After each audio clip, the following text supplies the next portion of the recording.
अगर seize fire हो जाए तो बहुत अच्छा है, लेकिन अगर ये एस्केलेशन बढ़ता ही चला गया और एनर्जी सेक्टर इस तरीके से इफ़ेक्टिव होने लगा, तो कोई बहुत बड़ी बात नहीं है कि आप यहाँ पर अनदर क्रैश देखें।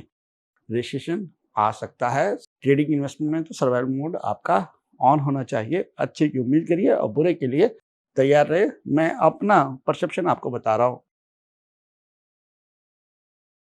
नमस्कार दोस्तों, मैं हूं आपका दोस्त सुरेंद्र पांडे और मैं आप सभी का वीकली मार्केट एनालिसिस में एक बार फिर से स्वागत करता हूं। Weekly market daily markets analysis से थोड़ा सा अलग है।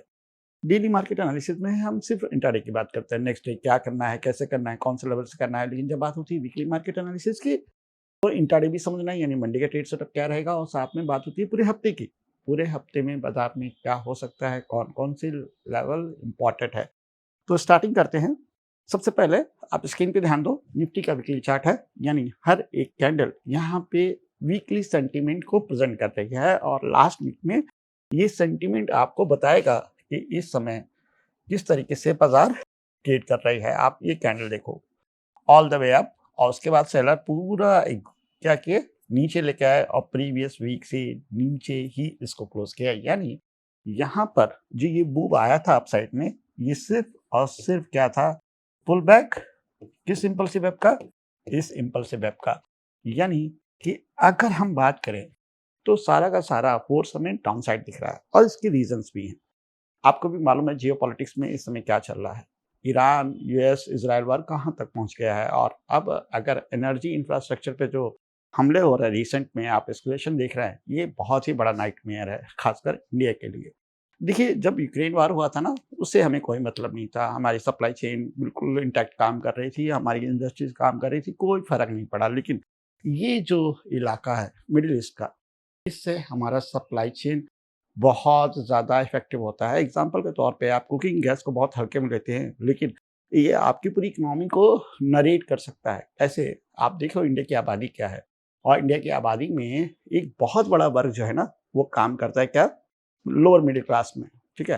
किसी फैक्ट्री में, किसी ऑफ़िस में, इस तरीके से काम करता है। जब उसका घर इफ़ेक्टिव होने लगता है ना, तो वो सर्वाइवल मोड में आता है, और जब सर्वाइवल मोड की बात होती है, तो मोस्टली लोग जो है ना, विलेज की तरफ भागते हैं। अभी मेरी कल के दिन बात हो रही थी अपने एक फ्रेंड से, वो होलसेल बिज़नेस में है, होलसेल का काम है, और वो बता रहे हैं कि भाई हमारे यहाँ जो वर्कर्स थे, वो सब अपने गाँव जा रहे हैं, तो हम सप्लाई नहीं दे पा रहे आगे। और अब जो हम नए लोग हायर करते हैं, वो बहुत ज़्यादा पैसा माँग रहे हैं। अब इस तरीके का जब काम होगा, तो फैक्ट्री मालिक क्या करेगा? रेट बढ़ाएगा, प्रोडक्शन, ठीक है, लेस होंगे, रेट बढ़ेंगे, और उससे क्या होगा, आपकी और हमारी जेब पे इसका असर पड़ना चालू हो जाएगा। धीरे, धीरे, धीरे, धीरे ये सब पर हावी हो जाएगा। जो आप अभी सोच रहे हैं कि कुछ नहीं होगा, फिर आपकी जब जेब पे आएगा तो आप भी सर्वाइवल मोड पे जाओगे। और ह्यूमन बिहेवियर कहता है कि ह्यूमन जब भी सर्वाइवल मोड पे आता है, तो ज़रूरी चीज़ों पे फ़ोकस करता है, बाकी चीज़ों को वो कम कर देता है, और वहीं से सारी कंपनियाँ कोलैप्स होने लगती हैं। ईएमआई में इफ़ेक्ट आएगा, बैंक। तो आप समझ रहे हैं, मैं डरा नहीं रहा हूँ, मैं सोच रहा हूँ कि यहाँ पर अगर सीज़ फायर हो जाए तो बहुत अच्छा है, लेकिन अगर ये एस्केलेशन बढ़ता ही चला गया और एनर्जी सेक्टर इस तरीके से इफ़ेक्टिव होने लगा, तो कोई बहुत बड़ी बात नहीं है कि आप यहाँ पर अनदर क्रैश देखें।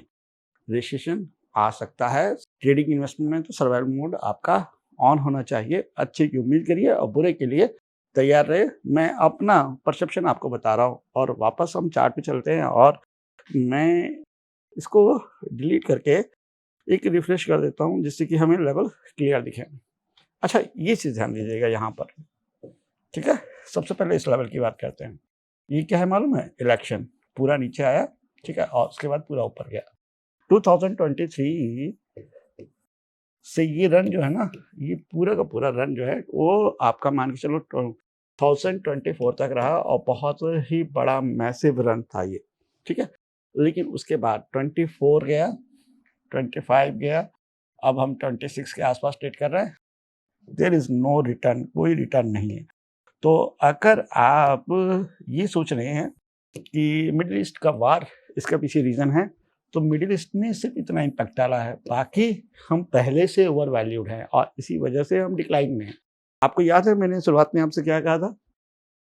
इम्पल्सिव होता है, खासकर निफ्टी से भी 50 की बात कर रहा हूँ। उसके बाद क्या होता है? डिक्लाइन होता है, और फिर करेक्शन आता है। तो इस फेजेज़ में पिछले जो मेरा 16-17 साल का एक्सपीरियंस है उसके हिसाब से मैंने ये फेज़ देखा है और मुझे यही लगता है कि अगर ये ब्रेक हुआ ना, ये वाला, तो किस्सा बहुत ख़राब हो जाएगा। तो अभी हम देखते हैं क्या है। देखिए, मैं आपको रियलिटी चेक बता रहा हूँ, ठीक है? मेरा काम नहीं है आपको डराना। देखोगे तो मेरा भी पोर्टफ़ोलियो, मेरी भी हालत ख़राब होनी चाहिए, लेकिन हमें तैयार रहना है। मैं सिर्फ़ इतना आपसे कह रहा हूँ कि बी प्रिपेयर, अच्छे से तैयार रहो।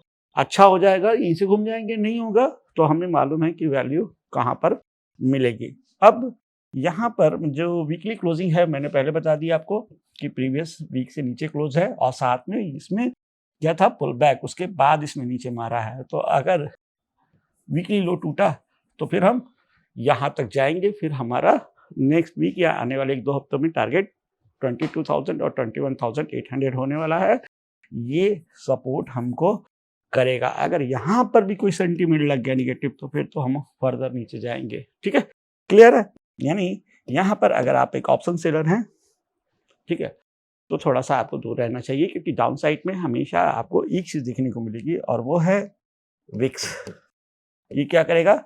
राइज़ करेगा और ऑप्शन सेलर के लिए ये सबसे बड़ा नाइटमेयर है। तो option selling is not suggested in this market. आप बाइंग को फ़ोकस करोगे, आपको पैसा मिल जाएगा। जाकर आप एटीएम स्टेरल देखें तो आपको आइडिया हो जाएगा कि फ्राइडे के दिन में प्रीमियम गले ही नहीं, दोनों तरफ बाजार घूमी है, नेगेटिव ही क्लोज़ हुई है, लेकिन वहाँ पर प्रीमियम किस तरीके से बढ़ रहे हैं, किस तरीके से स्पाइक्स आ रहे हैं, ये ऑब्ज़र्वेशन का टाइम है। यही फ़ेज़ आपको ट्रेडर बनाता है। अब वीक की बात हो गई और अब इंट्राडे की बात करते हैं। ठीक है? ध्यान दीजिएगा। सबसे पहला लेसन क्या है कि हाई वीक्स में आपको क्या करना चाहिए? 2 तरह के ट्रेड सेटअप होते हैं। एक होता है ब्रेकआउट और एक होता है रिवर्सल, राइट ना? अब यहाँ पर आप दिमाग लगा के रखना। देखिए, जब भी आप ब्रेकआउट की बात करो, ठीक है? तो हमेशा बात करो डाउन साइड की। अप साइड का ब्रेकआउट क्या करो? अवॉइड करो। किस जगह का ब्रेकडाउन की बात करो? डाउन साइड की, ठीक है? रिवर्सल की बात करो तो बुलिश रिवर्सल की भी बात करो और ठीक है, बियर रिवर्सल्स की भी बात करो, दोनों की बात करो, यानी दोनों ट्रेड सेटअप यहाँ पे एक्टिव करो। लेकिन जब ब्रेकआउट की बात आए तो बुलिश ब्रेकआउट नहीं करना, बेयरिश ब्रेकआउट को फोकस करना।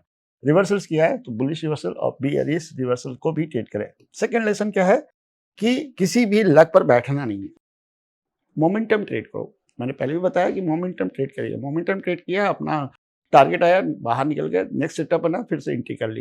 एक दिन में 2 से ज़्यादा या 3 से ज़्यादा ट्रेड नहीं करने। एग्जांपल के तौर पर आप अगर देखो तो this is the bullish reversal and this is the bearish reversal. दिखाई दे रहा है? यहाँ पर अगर आप कहोगे क्या रिवर्सल है? नहीं, रिवर्सल का हमेशा मतलब होता है कि इस तरह का बने, जैसे कि यहाँ पर इस तरीके से बना। ठीक है? यहाँ पर कोई भी डब्ल्यू नहीं है, लेकिन क्या है? एम तो है और ये आपको ट्रेड मिलेगा। इस तरह के ट्रेड सेटअप करोगे ना और ऑप्शंस बाइंग में करोगे और विक्स को ध्यान में रख के करोगे कि विक्स किस तरीके है, आईवी कहाँ है। आईवी अगर बढ़ी हुई है, ठीक है, और बढ़ रही है कंटिन्यू, तो ऑप्शन बाई ज़्यादा फेवर करेगी। लेकिन अगर आईवी गिर रही है तो फिर ऑप्शन सेलिंग ज़्यादा फेवर करेगी। ये सब कॉन्सेप्ट हैं जिसको आपने ध्यान रखना चाहिए। अब ट्रेड सेटअप लॉजिक मैंने एक्सप्लेन कर दिया। लेवल्स की बात कर लेते हैं। वैसे तो गैप डाउन दिख रहा है, ठीक है, कि यहाँ पर एक गैप डाउन लग सकता है। आप इस लेवल को मार्क करके रखो। अगर गैप डाउन लगता है और प्राइस इसके ऊपर होता है तो 22,870, है ना, ये आपका शॉर्ट का लेवल रहेगा। लॉन्ग यहाँ पर सिर्फ इसी फॉर्मेट में बनेगा, यानी जब भी आपको लाइव मार्केट में डब्ल्यू दिखेगा तभी आप बाई करोगे, अदरवाइज बाई नहीं करोगे। अगर 22,870 टूटा तो ये ब्रेकडाउन लेवल है, यहाँ से आप शॉर्ट कर सकते हो, ठीक है। अगर ऊपर गया, कुछ एम पैटर्न बना, तो आप वहाँ से भी शॉर्ट कर सकते हो। यानी सेल साइड में आपके दोनों लेवल एक्टिव हैं, ब्रेकआउट भी और रिवर्सल्स भी। होप चीज़ें यहाँ पर आपको क्लियर हो गई होंगी। अब हम बात करेंगे बैंक निफ्टी इंडेक्स की। अभी देखिए आप स्क्रीन पे बैंक निफ्टी इंडेक्स, मैं क्यों कह रहा हूँ कि ब्रेकआउट को अवॉइड करो, दिखाई दे रहा है?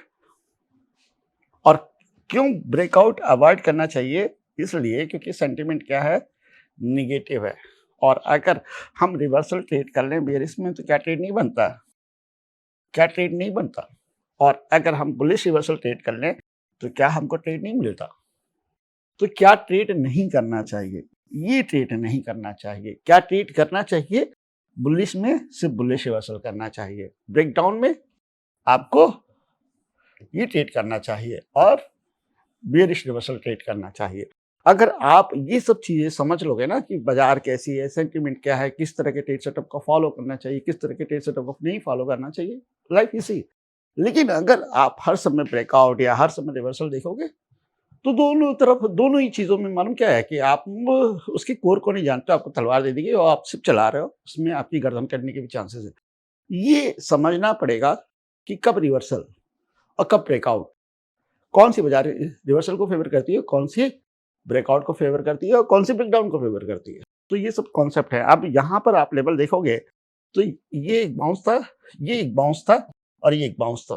ठीक है, 3 बार बाउंस हुए और 3 बार रिजेक्ट भी हुए। हम 3 क्यों, 4 बार रिजेक्ट हुए। अब लेवल क्या है? लेवल है 53,200। तो बैंक निफ्टी इंडेक्स में थोड़ा सा बफर रख लेते हैं।